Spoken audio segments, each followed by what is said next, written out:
This is Amateur Logic, episode 116 for April 15th, 2018.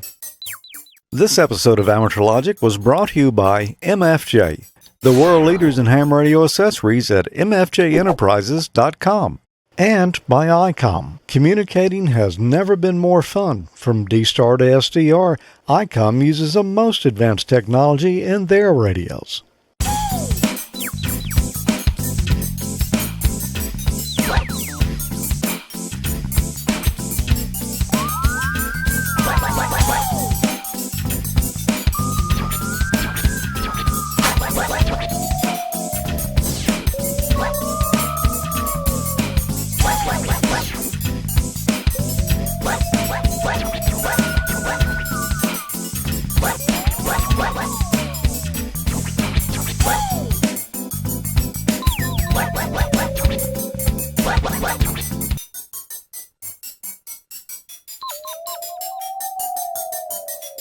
Hi, welcome to Amateur Logic, episode 116. It's Friday the 13th. I'm George. I'm Tommy.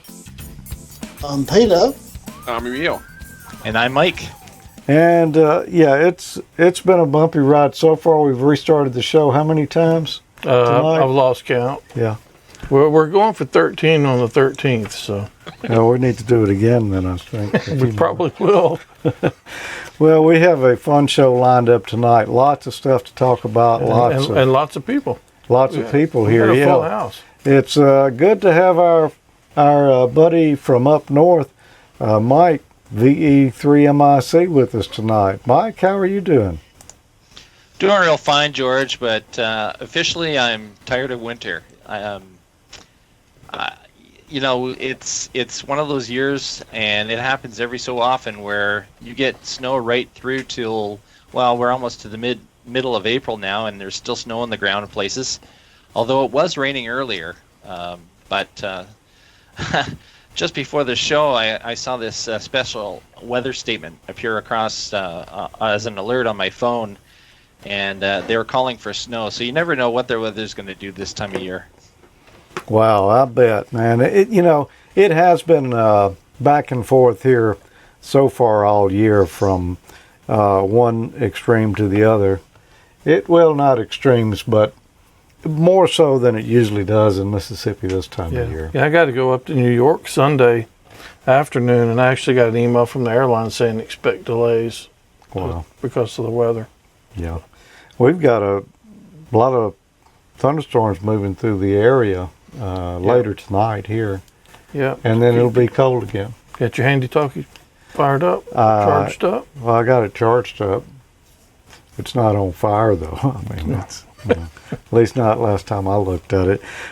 Well, Peter, what's been going on the other side of the world over there? Well, we've got the Commonwealth Games happening up on the Gold Coast. Apart from that, though, not much else. Just business as usual, although I've got a week off and I hope to get on to the radio a little bit. I just, one quick thing, though, is I just had a very, very bad pun just pop into my head. I was just wondering, if Mike was to do Morse code, would he use a VE3MIC That is bad, Peter. No, the answer would be Mike would use his 5-letter call instead of his 6 because it's shorter. Fair enough. Well, Emile, what's been going on down there near the swamps? Well, in the swamps, it's raining as usual, always, and we have that same line of thunderstorms coming through down here. And we're going to be paying attention to some of the Aries nets in overnight and probably into tomorrow because there's some pretty good alerts coming through. So, same old, and if we can help, we will. Public service, right? Yep. Absolutely. Anytime we're doing a show, we got a chat room going on at the same time while we're actually doing the recording. It's AmateurLogic.TV/chat. If you're watching live, go over there and join us. Join the folks in there. We kind of watch it back and forth. There may be something slip by us every now and then, so if we don't answer, we're talking. Yeah, if like I always say, if you're watching the live stream and you're not in the chat room, you're missing half the fun. So come join us over there. But you do get half of it right here live on camera. You do. We'll guarantee at least 50%. Guaranteed. Yep. Well, a lot of things to talk about tonight. Where do we even start? I tell you what, let's just jump right on in. Emile, I understand you've been doing some more work on the cheap old loop. I have been. You know, the first segment we looked at the pieces, parts of what I was thinking about and how to get them for cheap. And I followed through with that and put it together, put it in the air, and did some tests online. So that's going to be the rest of the part 2 of my cheap old loop. Okay, awesome. Cool. All right, I think I've got all the parts I need here. I have the baling here and some fishing line that we use for the air gun to shoot it up in the tree. I did pre-measure this conductor here for the antenna to make sure I have enough, and also the support PVCs and some of the rope, and also there's a keel in there to use. I think we got it all. We'll see. Good boy, get those parts. And here you see I made the triangle side that will support the antenna. The rope is kind of hard to see here, but it comes up to its own apex. It goes through the pipe. So I also decided to put in a center support rope to support most of the weight and keep some of that weight off of the conductor of the Delta loop. Here you can see the 4-to-1 baling that'll be at the bottom, and where the coax will hook in. Okay, so here we are, that's the goal. This is the tool, if you remember right, from way back when. And this is the projectile, which will load into the barrel. We'll load it into the barrel. It's going to load into the barrel. Eventually it'll go into the barrel as soon as she puts it in the barrel. I didn't know.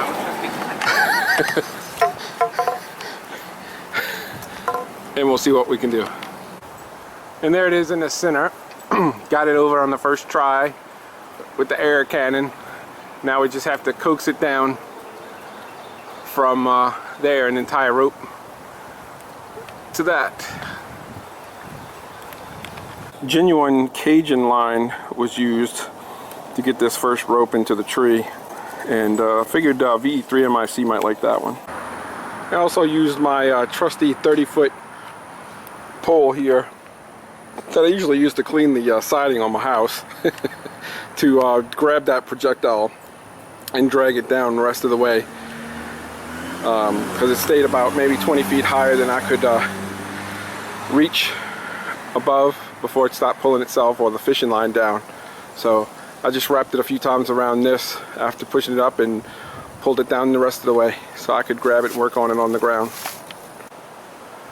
So there is the supporting rope to the left that holds the carabiner up there, and the carabiner which holds the antenna rope that I'm going to use to hoist the antenna. I did choose a colorful carabiner in Mr. Heil's honor, so it should do the job.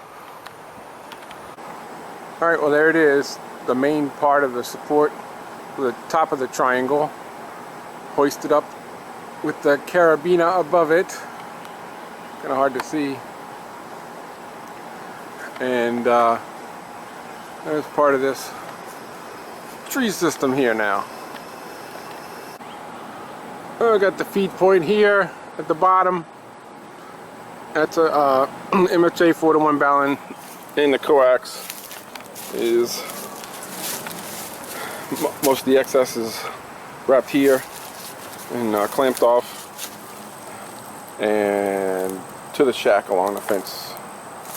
That's pretty good. Over. Yeah, you're absolutely correct. The hard watts, and right now it's sitting down behind my home, so it's on the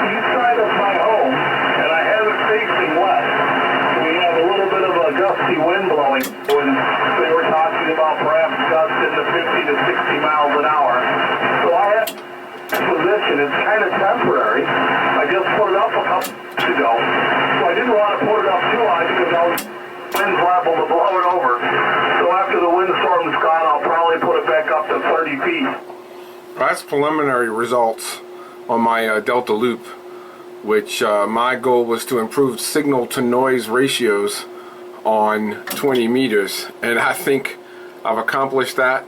Now there's a difference. I'm comparing these two. One is a wire, a 204 foot G5RV, about 60 feet at the apex in an inverted V, versus this resonant 20 meter loop antenna. And there is the wire right there, and there is the Delta Loop, which is hanging up there as you saw earlier.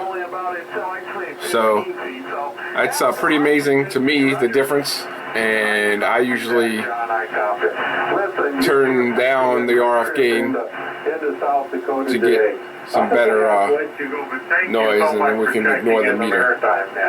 This is Kilo Zero Bravo Oscar Tango. Your name is Dick, and I'm taking general check-ins. Over. So I'm going to call that mission accomplished for what I wanted. And that Delta Loop is relatively simple to make.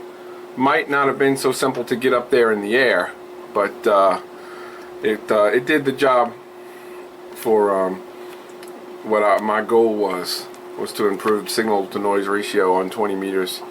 And I'll have to test it also on 28 megahertz or 10 meters as well. So we'll let you know. So there's another frequency I like to usually use to test some signal and frequency measurements. Good old time signals. There's the loop, and there is the wire. Of course, the wire is pretty much designed for the lower bands, but you can see there, pretty consistent difference. The loop. 20 hours, 0 minutes. Coordinated Universal Time. National Institute of Standards and Technology time. This is radio station WWB, Fort Collins, Colorado, broadcasting on internationally allocated standard carrier frequencies of 2.5, 5, 10, 15, and 50 megahertz, providing time of day, standard time interval, and other related information. Inquiries regarding these transmissions may be directed to the National Institute That's the of wire. Standards and Technology. Radio station WWB. A little bit more QSB there. 458, Fort Collins, Colorado, 80524. And that's the loop.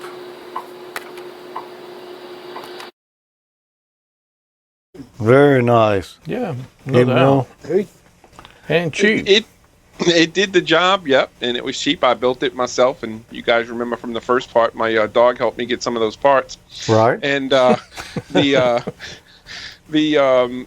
results. Well, I was surprised with it, really, especially on 20 meters, which is what it's really designed for. 71 feet of wire, and you notice the triangle was hung upside down, with the apex at the bottom, feed point, and yeah, there you go.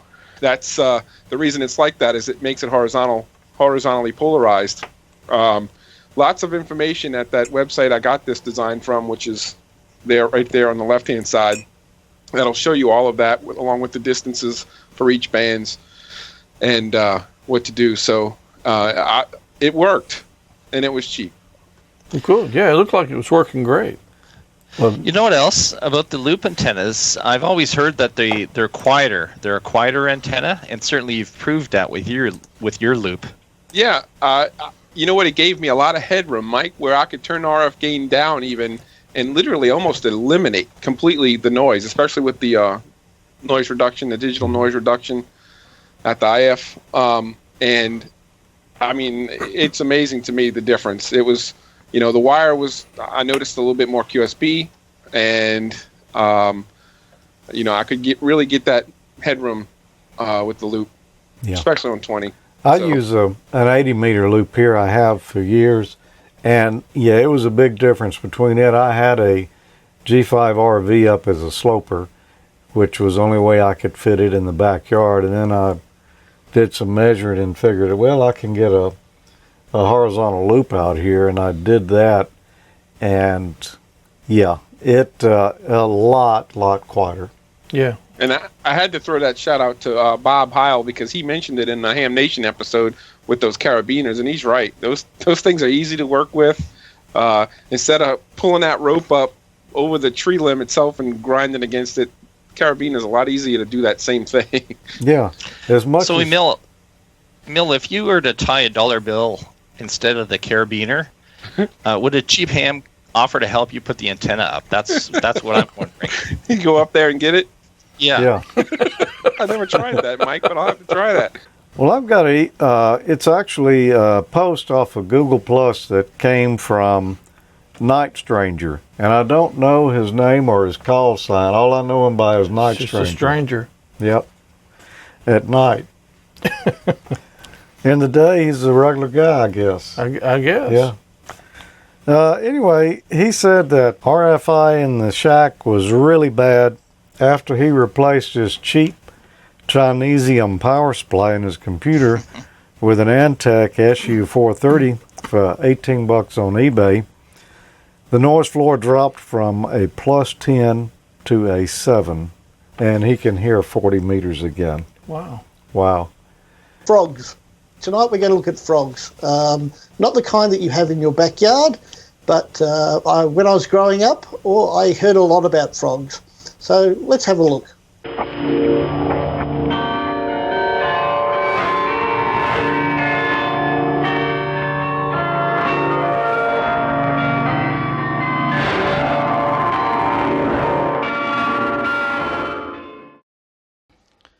Hello and welcome. This month's segment is inspired by the following email I received from Elliot K1MF. In it he states, Peter, I enjoy your comments on shortwave radio listening on AmateurLogic.TV. I used to do a lot of that in the 60s and beyond. Radio Netherlands was a favourite, Radio Luxembourg and many more. Great music and many good radio programs. I miss those days. Cheers, Elliot K1MF. Yes, Elliot, I miss them too. Radio Netherlands was my favourite station also. I spent a lot of hours listening to Media Network with Jonathan Marks, and it would be fair to say that my worldview growing up was very much influenced by Dutch radio. Ultimately, it led me to study Dutch and to visit the Netherlands in 2015.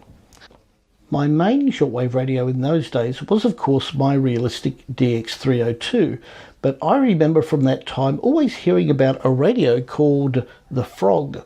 The Frog was of course the Yaesu FRG7, and today I'm going to show you it.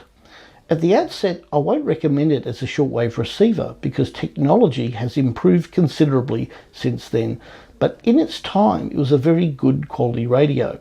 If you're into collecting boat anchors, however, this is one you would want to have in your shack. The first thing you notice when you look at the Frog is that it's a sturdily built communications receiver. I was sorely tempted to prove this by once again getting the mystery guest from another TV show to drive over it with my Toyota Camry. However, whilst I'm sure the case could handle it, I really don't want to risk damaging this radio. It's just too nice. I got my Frog second hand, but this Frog is missing a leg, namely its power switch. If anyone has a spare from a junked radio, please contact me as I'd like to make the radio complete again.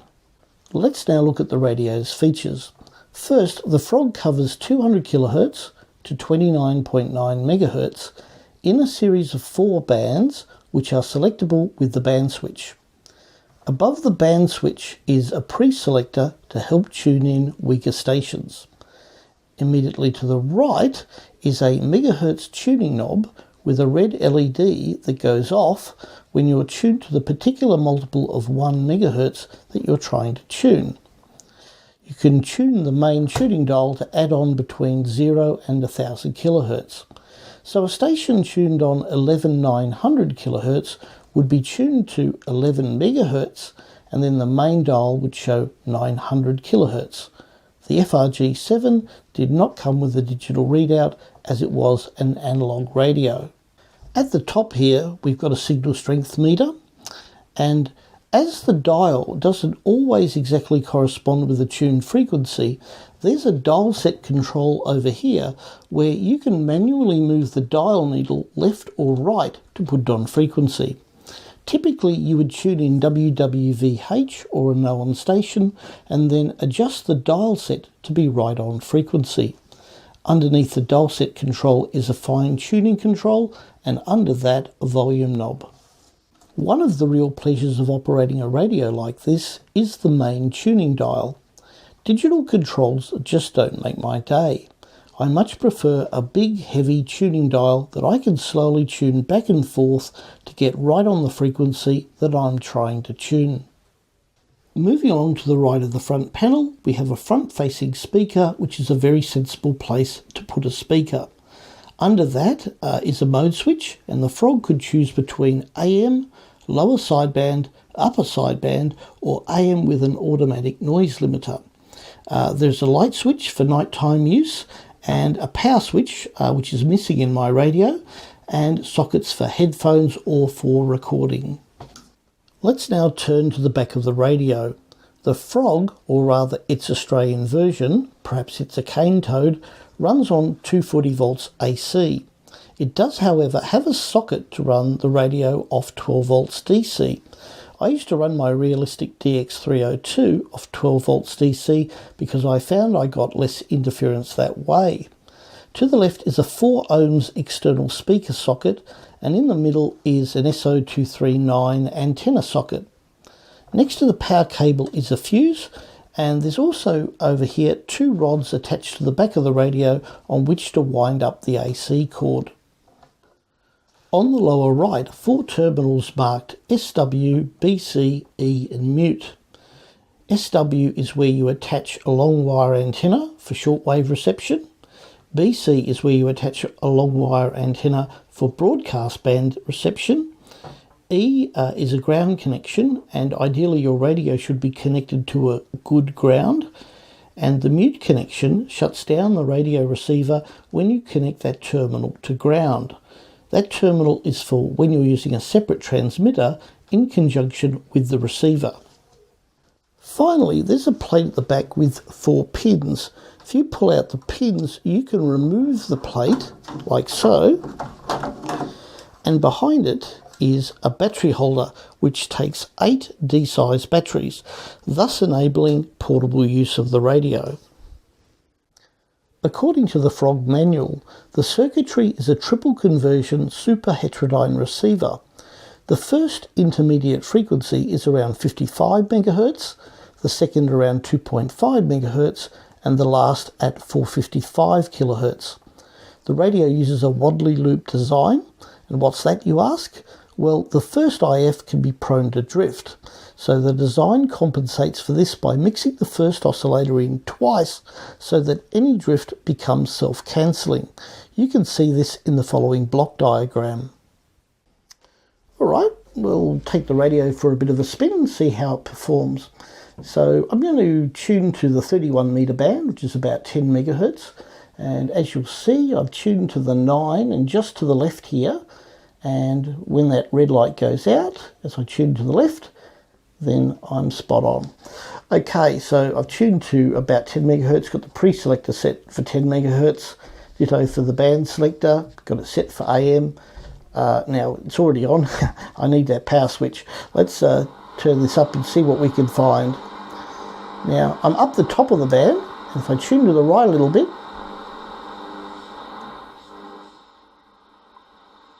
that is probably WWVH, the time signal on 10 MHz. Now what I can do is move the dial set so that it's right on the 10 MHz mark, and so now I know my dial is pretty much set. So if I tune to the left, keep in mind there's a lot of interference at my location.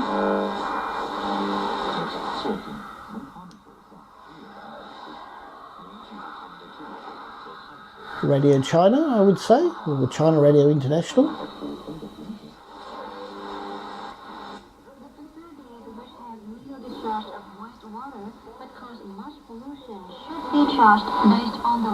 Now, I would say that's probably Chinese radio in English.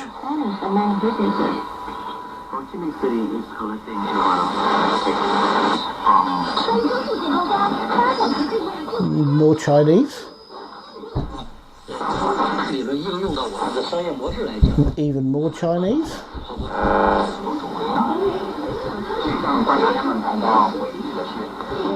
Chinese.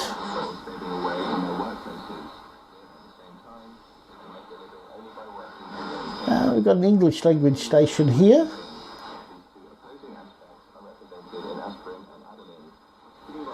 Not sure who it is, but anyway, there you go. That's on about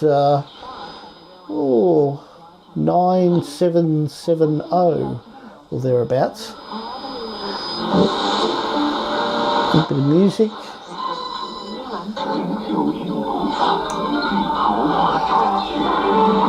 More Chinese. Well, anyway, you can see with a strong signal, that's got quite a nice, deep, mellow sound, which is quite pleasant to listen to. Anyway, that's how the radio performs in real life. At my location here, it's about 9 o'clock p.m. at night time, and as you can see, it's just about wall-to-wall Chinese stations. But that's just what it is, and there's still a few good stations that you can tune around and listen to. So I encourage you to get back into shortwave radio and have a listen. Well, that's the FRG7 communications receiver. For its time, it was a very good radio receiver. However, if you want to dip your toe into shortwave radio, there are plenty of newer receivers with greater stability and digital readout that you can get at very reasonable prices. Still, that makes a great piece of radio furniture and history.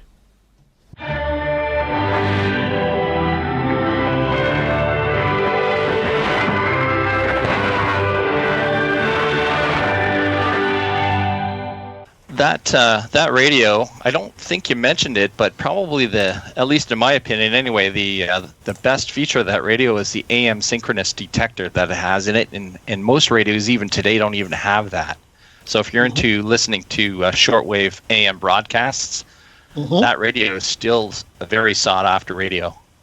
I hadn't realised it actually had that feature, but correct me if I'm wrong, that actually locks on to the actual cycle of the transmitted signal. Is that right, Mike? Yes, it's great for signals that are drifting back and forth. It tends to lock on, as you mentioned. Yeah. Yeah, the thing I noticed most about the radio is just the audio. It's a really deep, rich, mellow, real sort of radio you could easily listen to for hours. Real pleasure to listen to. That's what I was going to say. The audio, I love the audio in those old radios. Yeah. The problem with some modern radios is that it can sound a bit tinny, and it's one of the reasons I actually I'm not a big fan of DRM, is because it actually almost has a metallic sound when you're listening to it. But when you're listening to a really good quality AM signal on a good quality AM radio with a wide bandwidth, preferably, AM can sound just so good. Yeah, I think a lot of the quality there is that these older radios had a broader bandwidth to them. Interference wasn't as much a problem during those days, and there wasn't as much crowding going on. So, yeah, they had a broader bandwidth on the radios themselves. And on AM synchronous detection, Mike, there was a software-defined radio package I used to use some with the Soft Rock, and it had an AM synchronous detector mode in it that really, you could really tell a difference when you switched it to that.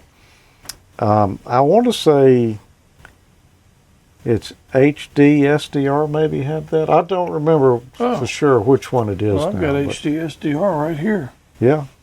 One of them. I'll have to check that out. Yeah. All right. Well, we're going to be back in just a couple of minutes here because we got a lot more to go yet. But first, let's pay a few bills. Advanced technology for advanced communications. communicating has never been more fun than with Icom. From D-Star to SDR, Icom uses the most advanced technology in their radios. The SDR you've been asking for is here. Icom's new IC7610 is a high-performance SDR with the ability to pick out the faintest signals even in the presence of stronger adjacent signals. The new Icom IC7610 is a direct sampling, software-defined radio that will change the world's definition of a SDR transceiver. RF direct sampling system, 110 RMDR, independent dual receivers, and dual digicell. Whether you're looking to enter the world of D-Star or need a backup D-Star portable for your Go kit, the ID31A Plus is the perfect radio. Easy to operate, the ID31A Plus is available in silver, red, or gold. Worldwide communications, share pictures and text messages, and it's IPX waterproof, compact, lightweight, and tough. Find out more about all the great new Icom radios. Visit IcomAmerica.com/amateur. Going to Hamvention 2018. Become one of the 100 lucky winners to take home a limited edition swag kit. Visit Icom's website to enter into this April contest today. Thanks, Icom, for helping make AmateurLogic possible. Absolutely.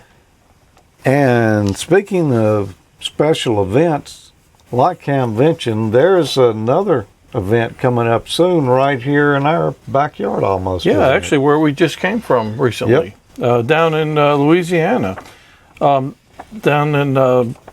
It's going to be in Lafayette at the Lafayette Science Museum. They're going to have a D-Star Day, Triple D plus one. They're calling it. I guess that's takeoff of diners, drive-ins, and dives for those that watch the Food Network. It's anyway, it's pretty cool. They're going to have experts on how to get started in D-Star, how others are using D-Star for emergency and public safety communications, as well as programming and operational information for D-Star. So it should be pretty informative.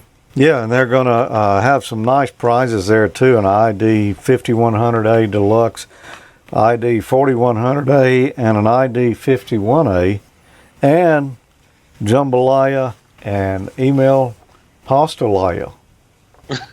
I don't... Hey! What? Okay. Welcome to the swamp. We'll have to catch up with you after this, Emile, and find out what pastelaya is, because I'm not sure. I'm assuming it's a pasta version of jambalaya. Don Wilbanks told me the other night. Oh, did he? Yeah, I had it the day before y'all came. I mean, was it the day before that morning when y'all was still driving in? Yeah. Oh, yeah. Are you going to this event? I think I am, actually. Cool. Yeah, so it should be a lot of fun. They got quite a lineup of speakers there. They're going to have AmateurLogic.TV there. No way. Yeah. Awesome. Way. Yeah. We'll be there, and we're going to stream it live. Same place that you can watch all our live streams. It'll be on live.AmateurLogic.TV. May the 5th, beginning at 9 a.m. Well, Tommy, have you got an email over there? Well, I do have an email or something. I do have an email, and the guy that sent it to me actually is in the chat room tonight. This is from Damien, KB7IVK. He said, "Hi, Tommy.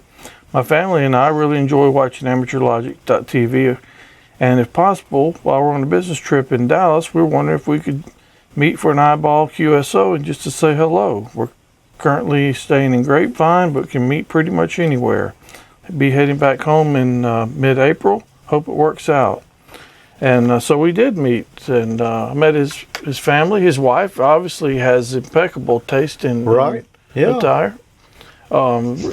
Super nice family. Had a great time meeting. We actually met at Fry's. So what better place to, Fry's Electronics, what better place to have a nerd get together?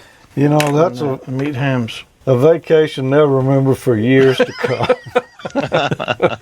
Yeah, so it was a great time. Yeah. So if it's always nice to meet people that are watching the show, and I really appreciate them hollering at me and enjoyed it. So I believe Damien's in the chat room now, isn't he?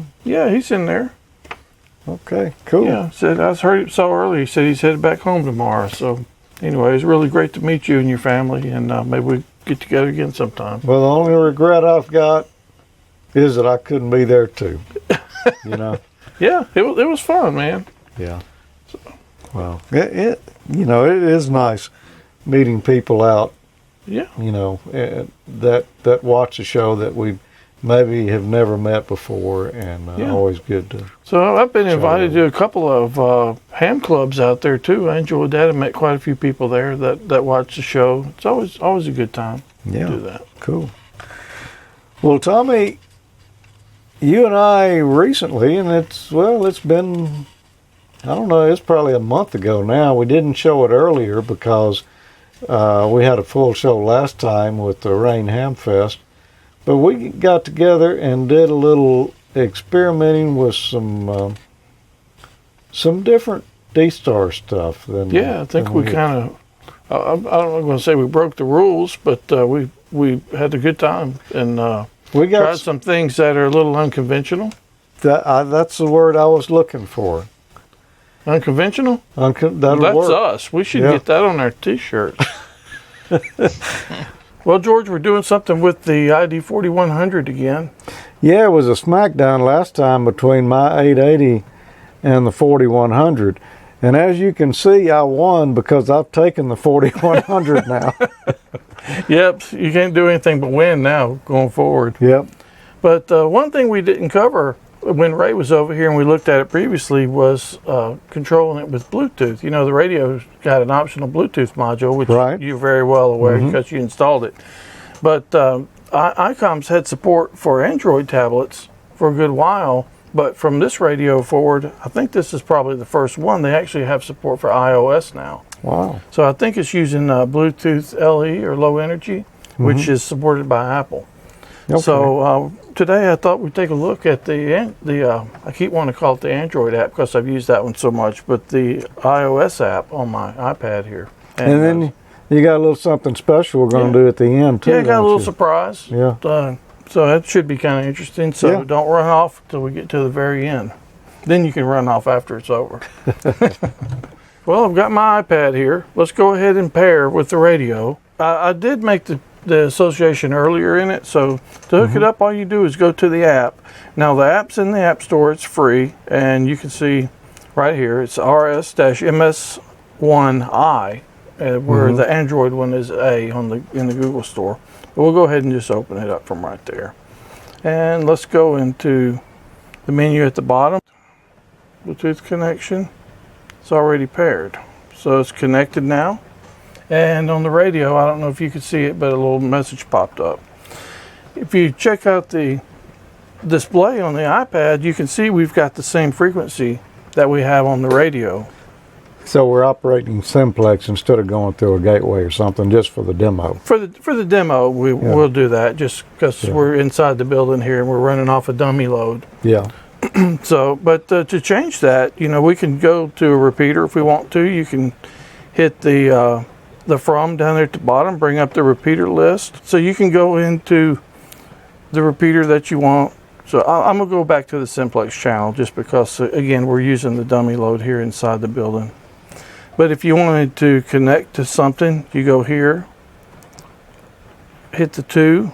You can do local CQ. You can hit your call. And if you have a your call set up, which I haven't set one up in this radio, reflectors, use reflectors, links, so forth. All that stuff's in here just like in your ID51. Yeah. The one thing that's also pretty cool is I kind of wish I'd have brought mine because I have it for my 5100, but I'm pretty sure the Bluetooth headset that I have and microphone will work on the same radio.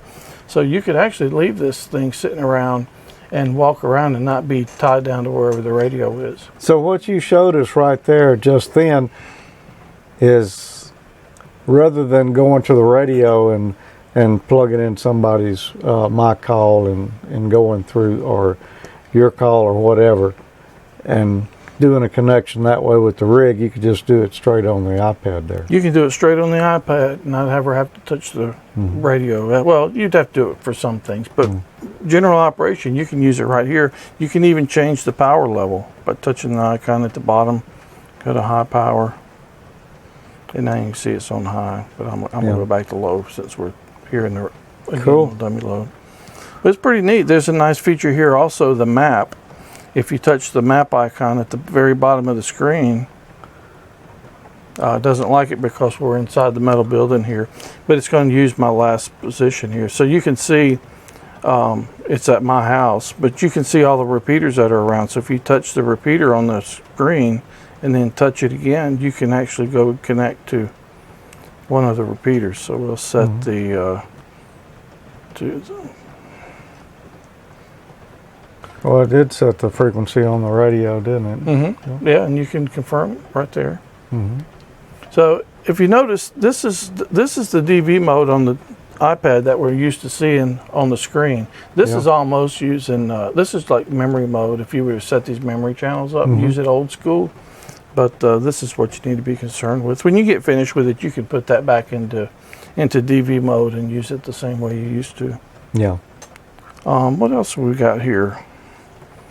There's a few settings in here, things about the GPS, import and export repeater list, things like that, your call sign list, so you can do that through the tablet as well. And there's another cool thing here. You can send text messages to someone or a group of people that have the app running on theirs as well. Well, there's really another cool thing that you can do is, you know, that's data. It doesn't have to just be any D-Star radio. It can be, you know, some type of software you've got, or you can use even like a Kenwood radio. So I've got one right here, the Kenwood D74. So you're saying that D-Star is not proprietary to Icom? No, it's not just owned by Icom. They're a big player in it. You know, they've got more invested in it probably than anybody. But there are other people getting their feet wet into it too. So this Kenwood radio is a good example of that. So this is a loaner I got just to test around with, and it's been kind of neat to play with. Yeah. It works with the Android app. So I've got an Android app over here, and I think, well, why don't we try and send a text message back and forth, and maybe a picture or something. Okay. See how that works out. Okay, so I'm going to go into my Android app. First of all, let's turn the radio on. That might not be a bad thing to do. I've had such a hard time getting used to the menus on this thing. I'm used to my ID51, and I'm just have to think about the way the menus are laid out. It's just different. So I'm not going to change the frequencies and stuff on here because I'll probably have to dig the manual out to do it again. You do, to work with the app, you do have to have it in data mode. So if you notice at the top of the screen right there, it says data. To do that, you go into the menu. So you hit the function, and I believe it was menu, and then there's a menu option in there to change it. Okay, so while we were playing around, we changed the frequency on the 4100. So let's go ahead and change that back. And we'll go touch the from. We'll pick our repeater list, go down to simplex again. And I've been using that top one right there. And it changed on the iPad and it changed on the radio. Cool. Okay, so I downloaded the software. Again, it's the RS-MS1A over in the Google Play Store. Again, it's free. So I've got it right here.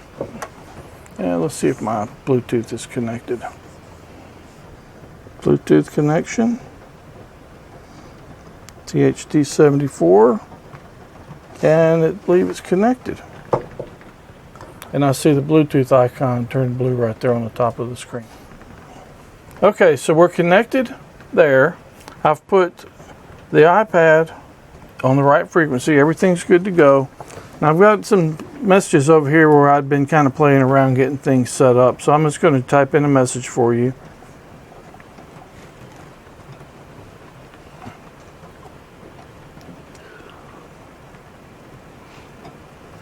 Okay, it worked. I got a message over here. Received from N5ZNO, and you've got a notification at the bottom. You can see it. It's on 140, the frequency it came in on. Received a text message. You hit it. Get some more information about it from N5ZNO/ALTV. You can go over here also, get the text message, hi from me. So that's pretty cool.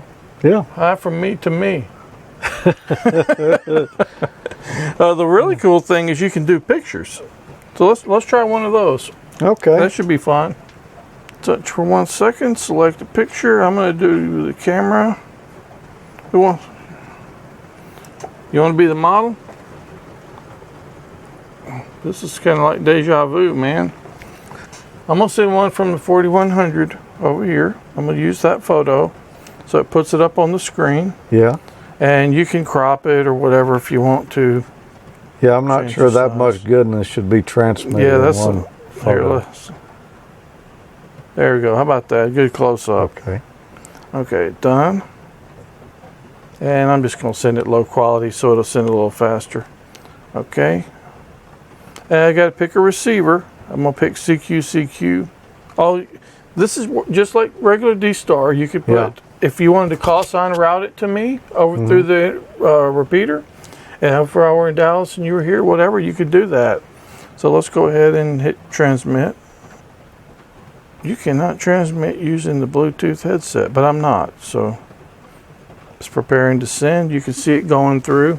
Making blocks. Yeah, I see the radio. The Kenwood's lit receiving. Up there. Yep. Fan came on in the Icom here. W5JDX. That's you. Yeah. Your call's in there. So. Oh, so it knew that's who the message came from. Yeah. Yep. Okay. So we should be able to go over here to the pictures.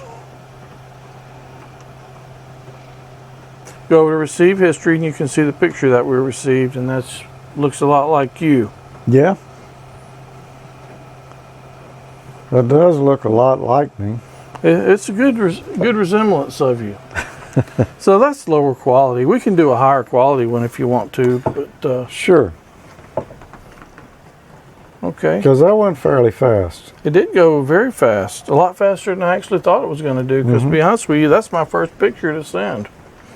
So let's do this again. Select a picture. We'll do it from the photos this time, and let's just pick the same one.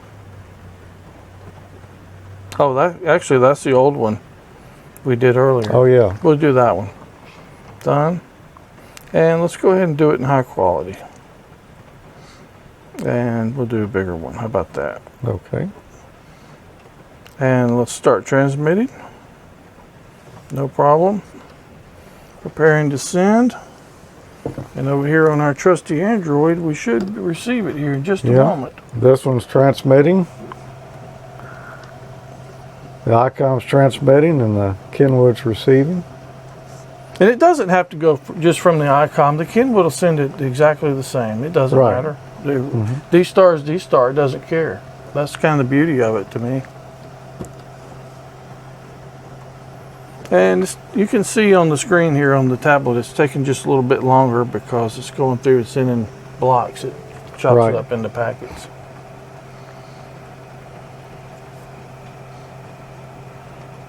I like the little progress that it does on there. It's pretty cool. Yeah, that's neat.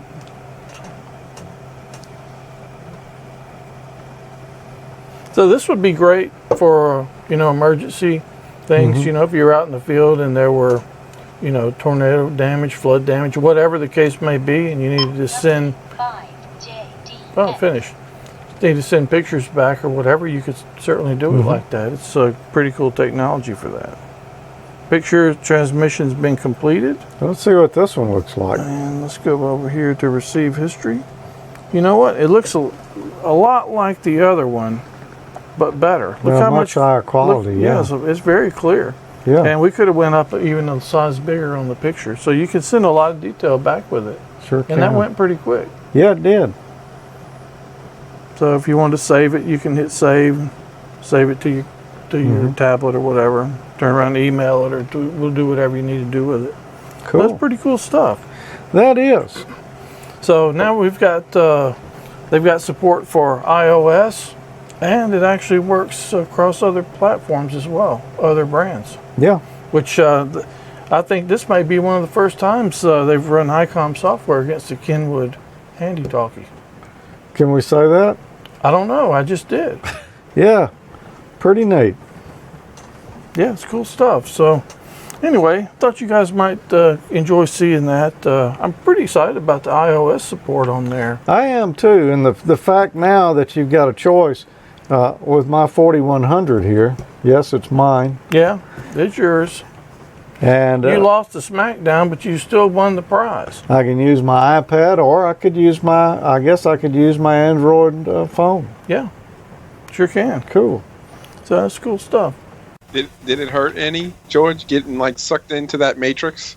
No, after the first time, the second time was okay. I knew what to expect.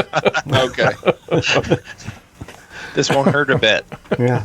I was impressed, I got to say, with the quality of that second picture there, though. That was not bad. Yeah, the first one had some artifacts. That's why we redid it. But, I mean, we sent it on low quality, so it compresses a lot. So, you know, any JPEG picture you send, high compression is going to have that in it. But, yeah, the quality was great. Yeah. And the fact that, we could use Android and iOS, and they were talking to each other. Or Kenwood and Icom. Kenwood and so you Icom, pretty and they were much talking got to a each flavor other. for everybody now. Yep. So that's cool. It is. It's not proprietary to one company. It never has been. But you know, Kenwood coming out with that radio is certainly a good thing for D-Star. Yeah, absolutely. You know, more options, more choices. More choices, more better. Yep. Well, Peter, I understand you have an email for us here tonight. Yes, I do, in fact. And I was actually really pleased when I got this email because I thought this is sort of email that when you receive it, it makes you makes all the hard work of making AmateurLogic worthwhile. So anyway, I've got an email from a David who's a U.S. Army retired retired from the U.S. Army. He says, "Hello, Peter. You do not know me, but I've been watching AmateurLogic.TV on our Roku device, and you've really stirred my interest in ham radio. I'm 56 years old. When I was in high school, I had been in the ham radio club, but never pursued it after graduation. Given your occasional references to performing research, I'm a research fanatic, and your segments on various projects, my interest has been reignited. Thank you very much for what you do and how you present your topics of interest. Because of you and the others on AmateurLogic, it's my intention to study, get my license, and set up my operation." Well, I'm quite sure that with the discipline, which the U.S. Army is famous for, that you will have no trouble at all succeeding in getting your license, David. And we look to hear you on the air in the near future. And thank you very much for that email. That's cool. You know, it's always great to hear from people we kind of helped inspire to finally get into the hobby. Yeah, absolutely. You know. Also, David, we also, maybe you're aware, but we also do ham college. Yeah. So if you're interested in some study guide material for the technician license class, we finished that whole thing. We're working on general right now. So you might want to go look at some of those as well. Yeah, because we covered every single question on the exam in detail. Yeah. So that was, anyway, good luck on getting your license. I'm sure you'll do great. Yep. Well, I've got some sad news to report here tonight.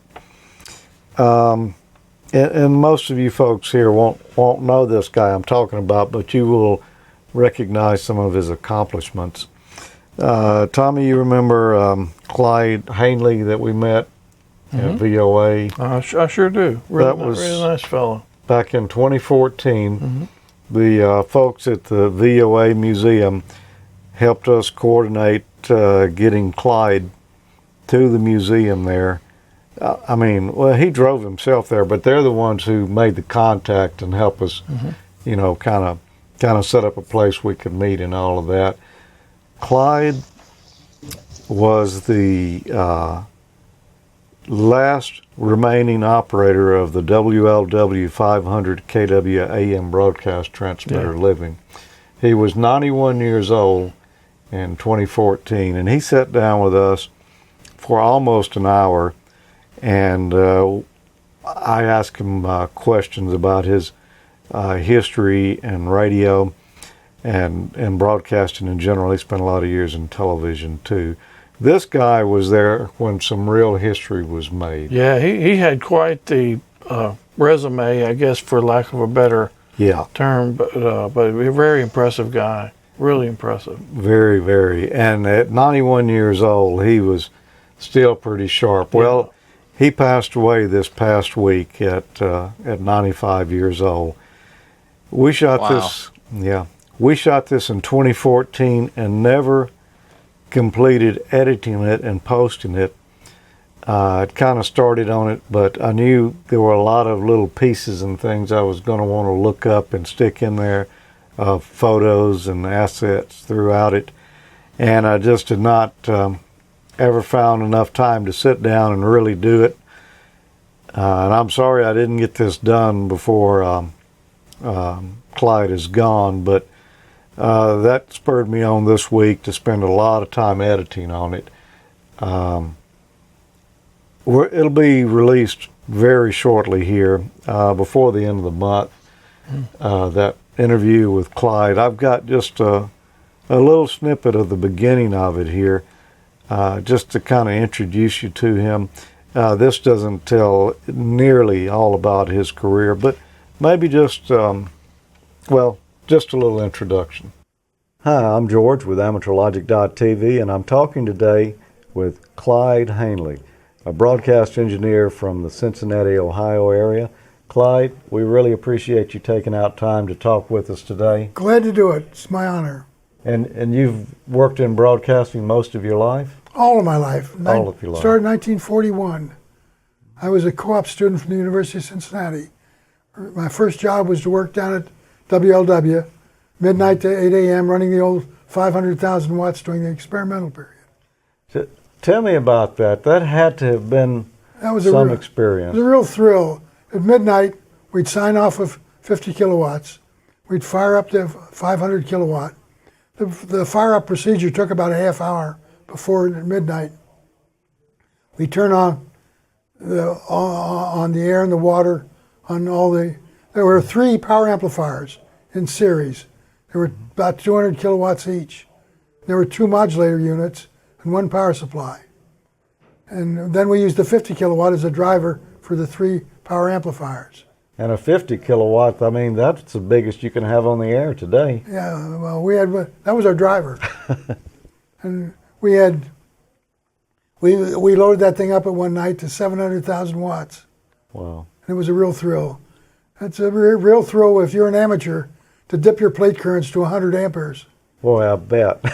You rock it through resonance, and that really felt good. What kind of voltage plate voltage did that 15 run? kilovolts. 15K. We had 24 tubes. There were 898As. They were 100 kilowatts each. 7.5 kilowatts just to light the filament on each tube. And we had 30 gallons per minute of water to cool the anodes. Wow. It's a 6-phase on the filaments. 7.5 kilowatts. So, what was your first job there? Well, at that time, to get the distilled water up to the plate anode voltage, we had to use Pyrex pipe. Mm-hmm. There were none of these ceramic isolating coils available at that time. And I was only about 100 pounds. I was the only guy who would fit down in the vault to stop the leaks in the Pyrex pipe. So that was my main job. Then after we signed off, I would go through, we'd run the 500 kilowatts from midnight to 2 a.m., non-commercial. My job then was to go through and check for leaks in the water, feel every capacitor for heating. Any heated capacitor I'd have to change. Check all the connections. That took about 2 hours, and then I'd have it by teat. Wow, so you'd have to climb up inside the transmitter to do all this. Well, there were 3 power amplifier cubicles, 2 modulator cubicles, and the rectifier cubicle. And you'd have to move from one cubicle to the next and isolate each one. It was a fascinating job. I learned a lot about transmitters doing that. Oh, I bet. Did you use the, I guess we called them the Jesus stick to... Hot sticks? Hot sticks, yeah, to short everything out before Well, no, before you could get into a vault, you had to pull up a bar, and that grounded all the high voltage in that cubicle. Okay. So they had some safety built in. Oh, there was a lot of built-in safety on that, yes. That's the only, I guess, 500 kilowatt that that RCA ever built in the U.S. Well, RCA, GE, and Westinghouse, all three built it. Westinghouse built the cooling system and the power supply. GE built the transformers. RCA built the modulator. And by the way, our modulation transformers, we had 2 modulation transformers, 12 feet high, 8 feet in diameter. Wow. They were huge. Did they have PCBs in them, you think? PCB oil? At that time, we didn't know what that was. Yeah, I know. Did you work with any of the engineers who were there when it was built? No, it was built 1933 and 34. I didn't start until 41. It ran from 1934 to 1939 as a full-time operation, daytime, commercial. 1939, Senator Wheeler of Montana railroaded a resolution through the Senate limiting the power of broadcast stations to 50 kilowatts. And so we had to shut down from commercial operation, but we operated from midnight to 2 a.m., non-commercial. That's when I was involved. Quite an amazing fellow and an amazing time. And, that we just saw right there barely scratched the surface. Oh, yeah, there's a lot of good content coming. Yeah. You could imagine I had quite a few questions for him. George, you mentioned that Clyde was 91 when you did that interview. Mm-hmm. That is absolutely amazing. He looks like he's 72. Yeah. Yeah, he sure did. He was sharp, too. He drove himself there that day. He's was the same age as my father, and we lost him this year, too. So, a lot of these older guys, man, they saw a lot of things that we'd never see. Mm-hmm. But we'll let you know when this is posted. You really got to go watch it. If you liked WLW and you liked the Voice of America, Clyde was instrumental in a lot of the work that went on to get VOA on the air there. So and good on you, George, for capturing a bit of history, because once these old timers are gone, that's it. You don't have a second chance to go back and learn those tales. By getting it down on video, not just the people now, but people in the future will learn things from that. Yeah, well, good on Tommy, too, because he was there, too, running the cameras and handling the audio and doing all the technical stuff. I just sat there and asked the guy questions I would ask him anyway. Yeah. And thanks to the folks at the VOA Museum for helping set that up. Someone had mentioned that the year before, I think, is when we did our tour of the VOA, maybe. Mm-hmm. And they had mentioned there was an engineer still alive who had worked on the WLW 500 KW transmitter there, and we asked them the next year to help us line that up, and they did. And Clyde was, happy to come talk with us. Well, yeah, like I say, you just got to watch this. Some really great stuff. He was not an amateur, but you're going to want to watch this anyway. Oh yeah, it's great. Yeah. But also, if you guys haven't been out there on the tour of those sites, right, you should go out there. They're really amazing. Yeah, if you're going to Dayton Hamvention this year, go to the VOA tour. They'll be doing it again. I don't have the dates and times in front of me, but it was probably on their website though. Yeah, and they have special tours set up through the Hamvention time. So, after Hamvention's over, a lot of people head over there and go on the tour. Yeah, they hold the hours longer into the evening so that you can. Yeah, so it'd be worth your trip. I'm guarantee you'll like it. Definitely. I laughed out loud when they were talking about using the transmitter as the exciter. Yeah, driving that thing. 50 kW transmitter is an exciter. That is, and they got it up crazy. to 700,000 watts. Yeah. Yeah. Yeah. It's hard to even imagine that, especially, that thing was built in the 1930s. Yeah. I'm guessing it was well over-engineered, and probably they were limited to 700,000 because they couldn't cool it. It would probably do more if they had the ability to cool it. Yeah, well, you saw the tube that guy was sitting there in the front of it holding that was almost as tall as him. Mm-hmm. That was used in some other 50 kilowatt transmitters too, I believe. And I forgot, and on into the interview, Clyde tells how many of those tubes they had. It was a pretty large number. They had a lot of that tube for the power amplifier, and I believe for the modulator too. Yeah.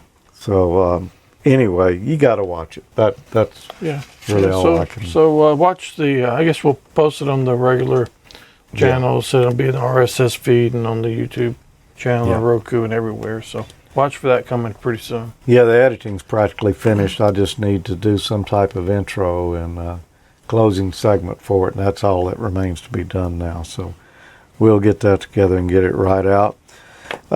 We've got more to go, though. So we'll be back in just a moment, but first, let's get a message from our friends at MFJ. Are you looking for an antenna that covers a broad range of frequencies in a compact, well-built package?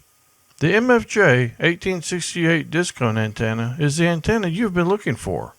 This antenna's ultra-wide receivability begins at 25 megahertz and goes all the way up to 1.3 gigahertz, making the MFJ 1868 discone antenna a great companion for today's wide-banded SDR radio receivers, dongles, and scanners.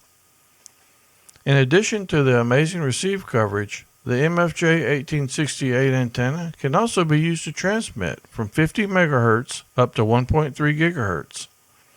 This broad range includes the 6 meter, 2 meter, 1.25 meter, 70 centimeters, 33 centimeters, and 23 centimeter bands, making it an ideal addition to your test bench or for people that have limited space for antennas but still want great performance. A great characteristic of discone antennas is that they're broadbanded, so you can expect low SWR readings across most of the range. This well-built antenna can handle up to 200 watts of power and has up to 2 dBi of gain.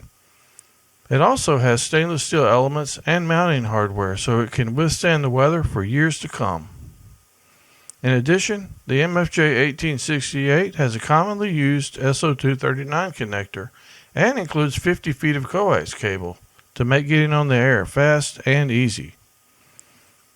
All of these features at an affordable price make this antenna a great value for any amateur radio operator or receiver enthusiast. To see the MFJ 1868 discone antenna and MFJ's full line of amateur radio gear and accessories, visit mfjenterprises.com today. A lot of people forget that you can transmit on a discone because everybody typically thinks of them as a broadbanded receive antenna, but it's a really broadbanded transmit antenna as well. Yeah, exactly.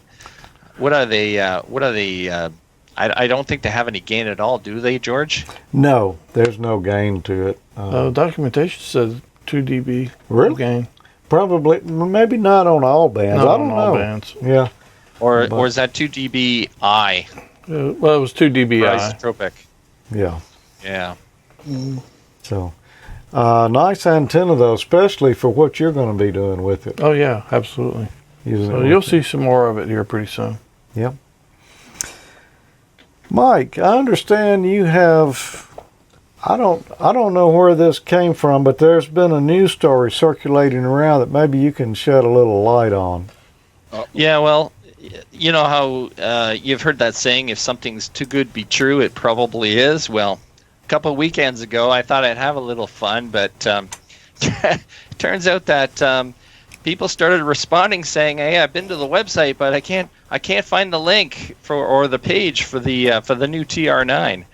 And it's one of those things that, as a Canadian, I have to apologize for, because if RL Drake decided to get back in the amateur radio game, I think I'd be lining up to buy one of the first ones, because back in the day they made some really awesome radios, and if they could build a radio with those specs that I had in that link, that would be amazing. Yeah, I notice it's not a QRP radio at all. There, it's a what? QRO. No, that's a full gallon QRO radio. And just incidentally, that little device there, that LD MOS device, if you go to the NXP site, they have a YouTube video, and they do a torture test, and it is absolutely amazing what they do to that device while it's transmitting. They even take a screwdriver to the output to it and short it out, and you can see sparks flying, and it survives. It's Wow. pretty amazing. Gee whiz. Well, we've got a couple more pictures here, Tommy. You know, this is the place in the show where we will often stop and look at where the swag has been traveling recently. Yeah, I know the hat's been on the move. Well, I saw the shirt, you know, the black shirts right there with you at Fry's. Yeah. And here's a red one right here spotted in the wild. And a hat. And a hat. This is our friend Ralph, AB10P. All right, Ralph. Ralph has impeccable taste in clothing and attire as well. Yep. He's sporting the colors proud there. The hat too, man. Mm-hmm. Both of them. And of course, the other hat's been on the road as well recently. And there's John, K2BAG. You know, he is the butler for this hat. Yeah, it looks like this hat's flying first class, man. Yep. In style. I've forgotten where he said they were going on this trip. I think out to the West Coast. But anyway, Tommy, if I wanted one of those hats or one of those shirts, see, all I've got here is a Radio Shack shirt. Yeah, I know how I feel your pain, man. You know. But I do know where we can get some, though. Oh, yeah? Yeah, I know we have to use these out of business clearance shirts here. Yeah. I paid $1. It really was a clearance shirt. Well, where can I get some modern swag? You know, you can go to AmateurLogic.Spreadshirt.com and you can get modern shirts. Not only shirts, you can get caps, just like the one you see flying in first class. Who knows? Maybe you'll be in first class too if you wear one. I just don't know. It's worth a try. It is worth a try. Yeah, we've got golf shirts, jackets, sweatshirts. There's some Ham College double secret probation sweatshirts on there as well. So a lot of things on there, something for just about everyone. I think those Ham College double secret probation shirts, those were created by the great designer, VE3MIC. Yeah, and he just so happens to be on the screen right now. He does. And I understand, Mike, you've been working on an antenna here. It's the Inverted VE3MIC. Yes. Well, long story short is I knew I had to replace my G5RV antenna that had been up there for probably about 10 years.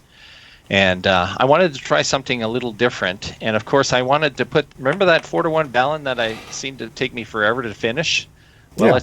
it's finally up in the air, and it's on the air now, and it's feeding my my off-center fed dipole. It's a good thing you did it before the thaw. Yeah, while it was still getting cold. Well, there's a funny side story to that because I did it in January, and there was a fair amount of snow on the ground. But we had a couple of mild days, which we typically do in January.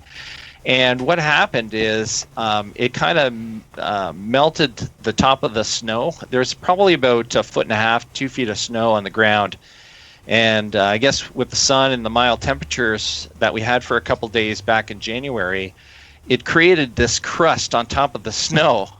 So, needless to say, I didn't do any video when I was putting the off-center fed dipole up because I must have looked like a drunken soldier out there. Because what would happen is you could walk on the surface, and immediately when you stopped, you would sink right down into the snow.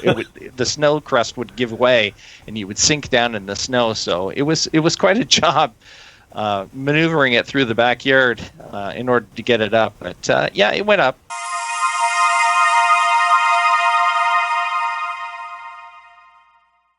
It's been a long winter, but that didn't prevent me from swapping out my aging G5RV for an off-center fed dipole.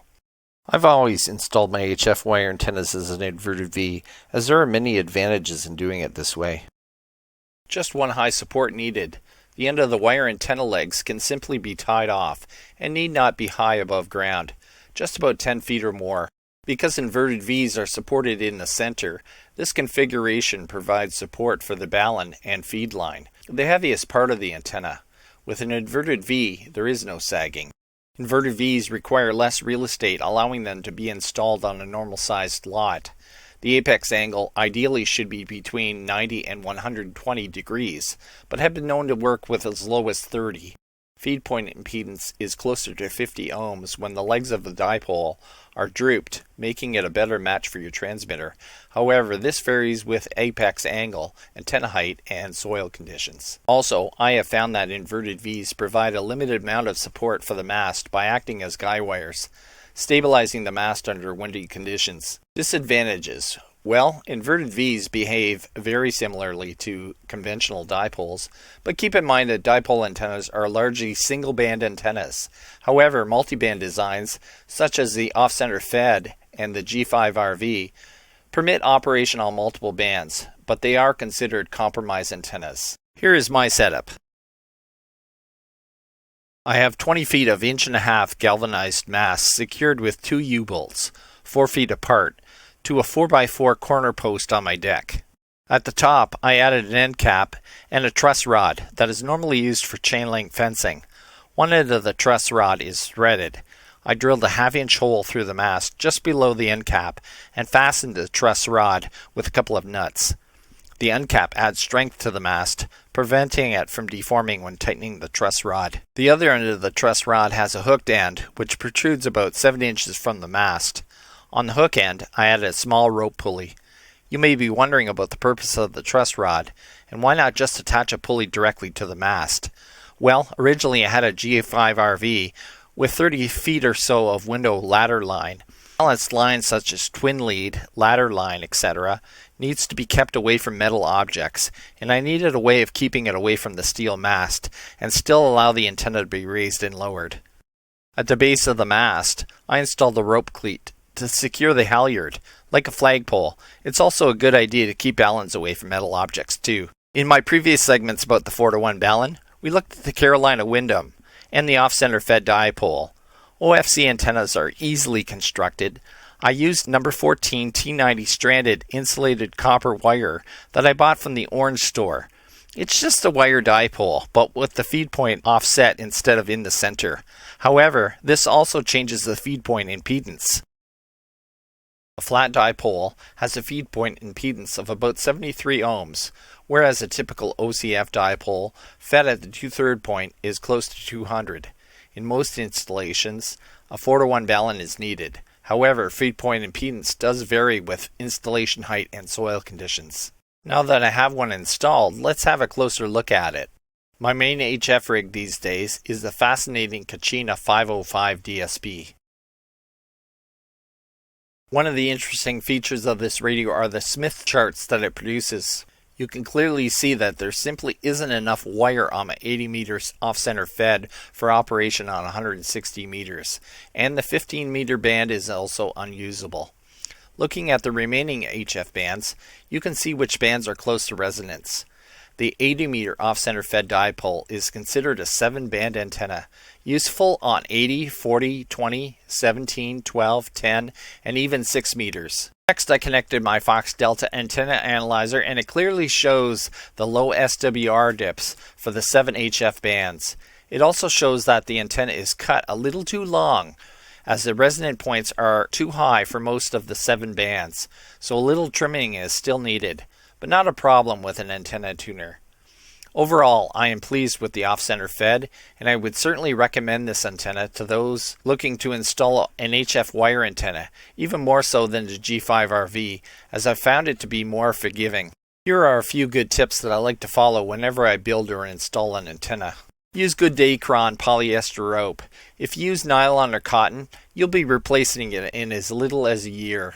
I was able to reuse my existing Dacron ropes that had been used for almost 10 years, and other than some minimal sun fade, it was still in perfect condition. Leave some slack on the halyard.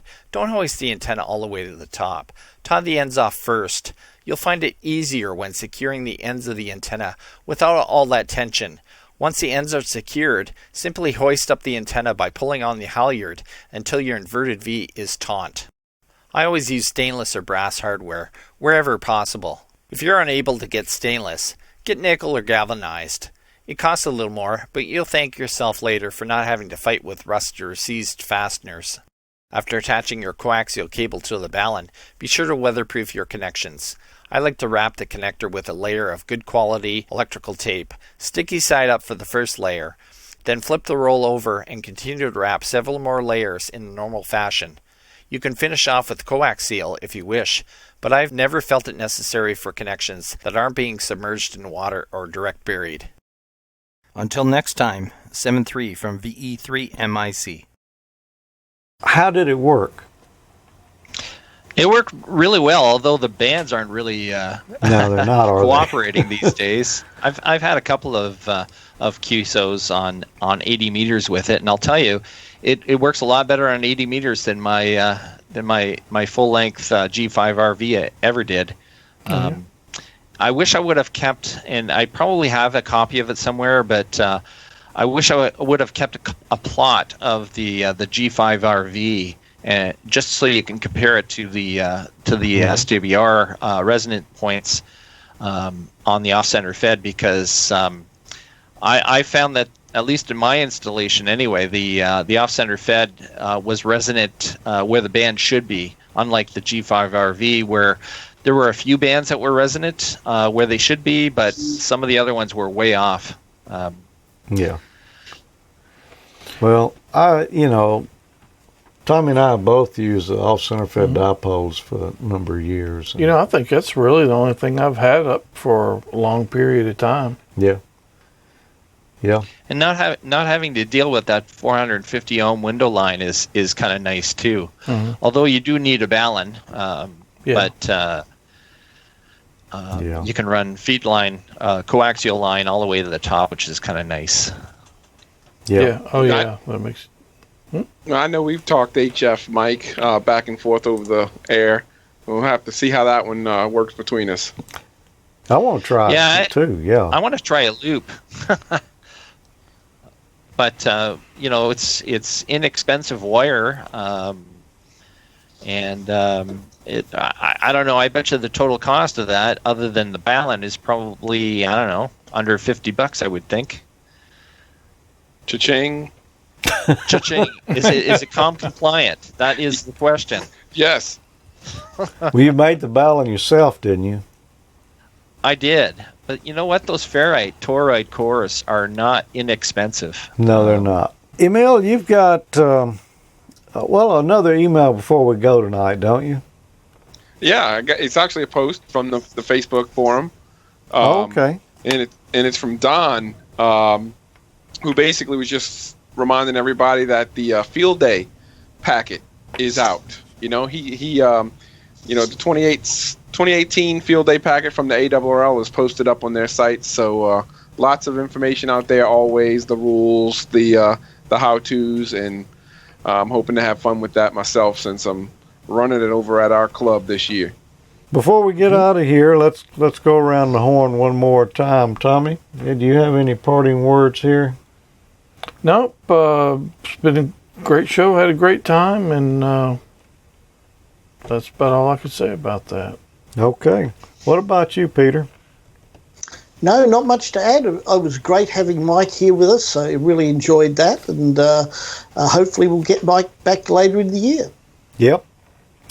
Emile? Looking forward to seeing you guys down at Lafayette again. Yeah. That sounds like it's going to be a great thing. And I'll just say, we've been learning a lot lately about the data mode, so I'm glad you did that segment, Tommy, on the 4100 and the data transfers, because we've been talking a lot about that. In fact, we talked to Ray at Lafayette the last time about using it over, let's say, packet mode. So good stuff. Yeah, it's pretty cool. Yep, worked great. And Mike, it is sure good to have you with us tonight. Yeah, it's always a pleasure, George. And now that the nicer weather is coming, maybe I'll have to put up an 80-meter loop instead of that off-center fed, or in addition to, I should say.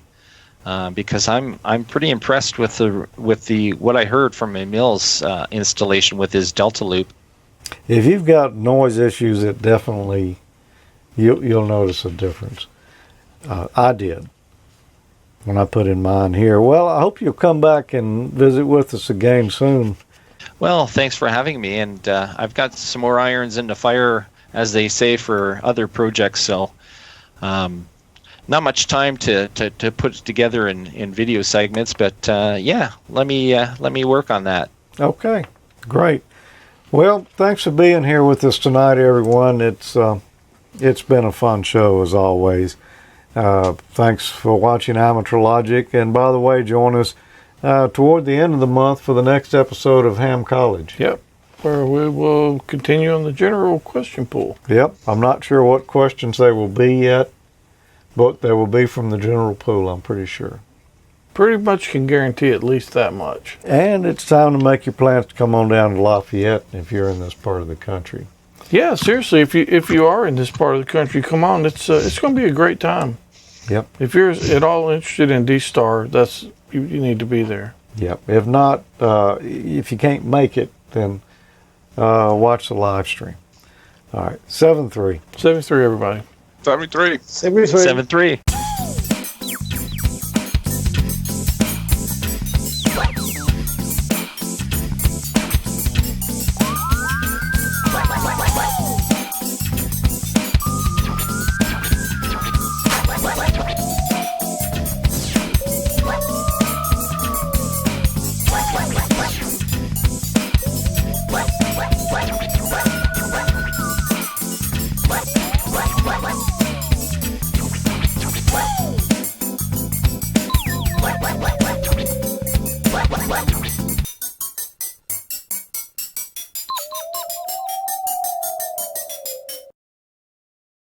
Good evening. Welcome to another Welcome to the Friday 13th edition of Amateur Logic.